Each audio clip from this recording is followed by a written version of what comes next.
তো hello guys, আমরা এখন ঈদের নামাজ পড়ে খুতবা শুনতে এসেছি।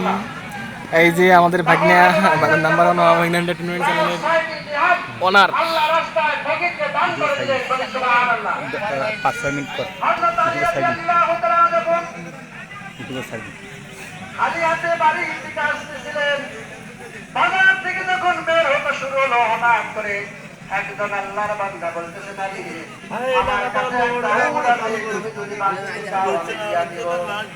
ড্রোন শট নেকের একটা এইবার এই লোকটি বললো, এই উটটির দাম হলো 100 টাকা, 100 দিরহাম। হযরত আলী রাদিয়াল্লাহু তাআলা উটটি নিয়ে আবার বাজারের দিকে গেলেন। আরেকজন আল্লাহর বান্দা দিয়া দিবে, মোটা ভাই দিয়ে দিস। তোমার অনেক দেখা যায়, তুমি কি বিক্রি করবা? এই মোটা ভাই দিয়ে দিস। আমি নগদ দিয়ে বিক্রি করবো।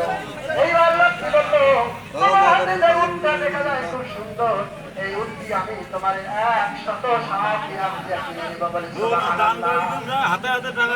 এইবার উটটি বিক্রি হয়ে গেল। ওই পূর্বে লোকটি এই কাইটারে আর 60 দিরহাম নিয়ে হযরত আলী তো আমাদের মামু মামা এই সবাই এখন ভিডিও করতেছে। একটা চাদর কি 60 দিরহামে কোনদিন বিক্রি হয়? তখন হতে পারে না। সঙ্গে সঙ্গে তিনি মুহাম্মদ এবার খেলি কই না ভাই, ভিডিওর সময় অনুভব করি। আল্লাহ 2 মিনিট হয়েছে।